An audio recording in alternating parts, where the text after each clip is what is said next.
one more time, and we're going to do a 3D column chart this time, which means it will have a lot more in it, which will be a little bit different. I won't ask you to do this on your homework assignments, but I wanted you to have the exposure.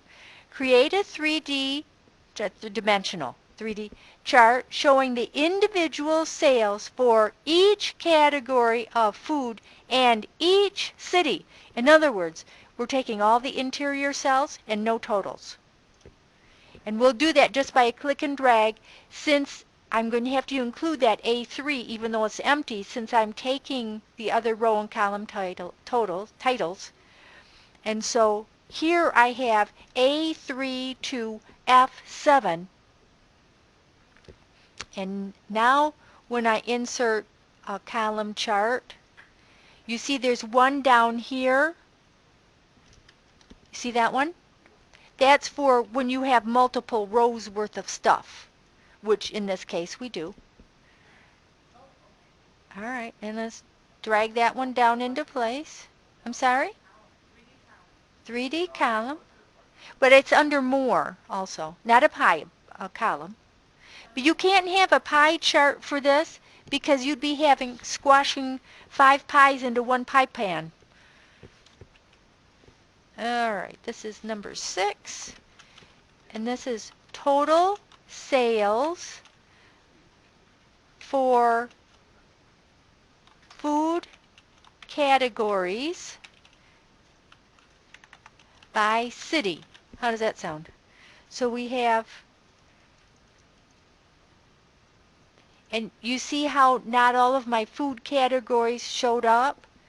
So if I can I'll double click on that and get this format access open, and then I'll need to, I haven't done this in the new version yet, so let me put it on pause a second while I figure out where it is.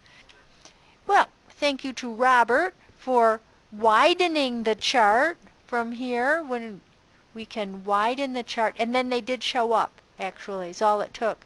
I was looking, I had double clicked on the format access and was digging around in here, but I didn't find it. Just widening the chart was all it took. Must be there wasn't enough, not quite enough space there. Be careful, look at how I have the chart area selected right now, but not the whole chart. So I could, I wonder if I resize just the chart area. Whoops, oh, now I'm dragging it over.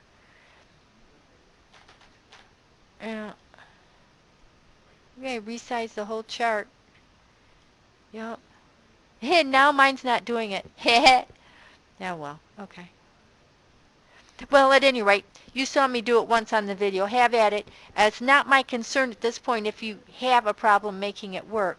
But you do have to learn how to look behind all the rows to find the amounts for each. And then you could always change the layout up there and get something maybe more like this, and it would show the totals. I used layout number, which did I use?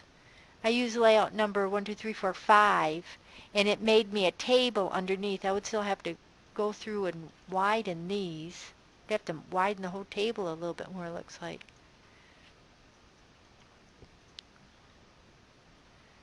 And we wouldn't have to spend time fussing with it, but those are some of the choices that you can make for a large spreadsheet like this.